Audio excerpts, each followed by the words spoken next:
Today's going to be a handstand follow along for the intermediate level handstander. So we're going to go between straight and straddle, open back up again. Now that can be done freestanding or against the wall. So I'm going to show both variations, and I'm going to show how you can train for this skill. It's really useful, especially when you're going to work towards harder skills like one arm handstands, being able to lock into open straddle position, make that body one segment, and then be able to lift the hand up. A prerequisite to do that is to be able to lock into a really comfortable straddle position. So once you've got your body warmed up and ready to handstand, let's start off with the basic positions against the wall and know where we're going. So we have two home positions with this sequence. We have the straight position, so kicking up to the wall, heels against the wall.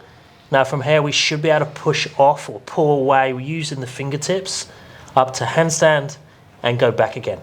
So there's our straight handstand. Now if you struggle with that with control, there's task number one, is to build some strength there. And then we have position number two. Now position number two, we're still going to enter it in the same way. So I'm going to start in that straight position, but now I'm going to open to straddle. So notice in this straddle position, my shoulders don't really move that much, but my hips go back to the wall and my feet go away from the wall. So we want to see if we can get into this position and just hold for time.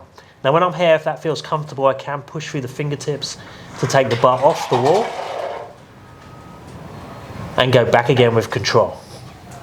Now if those are too easy for you, then obviously exactly the same thing but away from the wall. So kicking up with control to that freestanding position. Make sure this is really comfortable. You should feel like you can move this around a little bit and you've got room for error.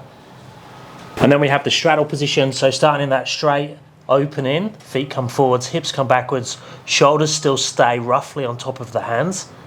And you should still feel balanced in this position. You shouldn't feel like you're going over towards overbalance or falling down towards underbalance. You should feel like you're in the center of your balance. And then ideally, whenever you practice this straddle position, you come back to your straight position before you come back down again. Then we can look at putting them together. So we have this straight position, we have this straddle position. How do we transition between them in both directions? So from the straight to the straddle and from the straddle to the straight. So let's start in our straight position. Now watch what happens now in terms of the timing. As I open to my straddle, my hips go backwards, my feet come forwards. There's my straddle position. And then when I go back, the opposite happens. The hips open back up and the heels go back towards the wall. So butt backwards, feet forwards. Hips open, heels backwards. So whenever I go between each of those positions and I enter the home position again, whether that's the straddle or the straight, it should look exactly the same as it did before. That's why we call them home positions. We return to our home. So common mistakes with this one is when we open to straddle, we do this, or we keep our heels on the wall and slide down like that. So trying to get so the heels come off the wall, come forwards with the feet, the butt goes backwards. And then when we go back to straight, don't do this, keep your butt on the wall.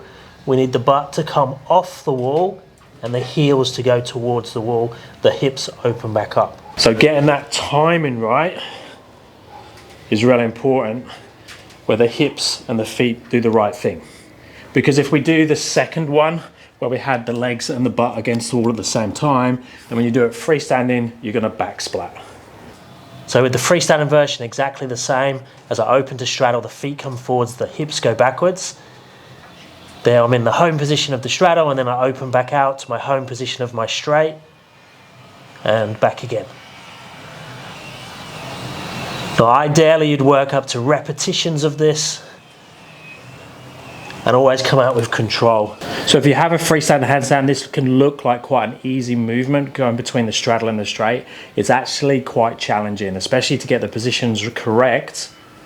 Keep returning back to those home positions, go into that strong straddle each time, go into that clean straight position and not piking the hips, especially for repetitions and especially freestanding. Remember, everyone's straight and everyone's straddle home positions are going to look slightly different depending on where you are with your journey to the handstand and also your body type. Some people's limbs are longer, people's hips are different. So learn from other people's positions, but don't copy other people's positions and expect yours to look exactly the same.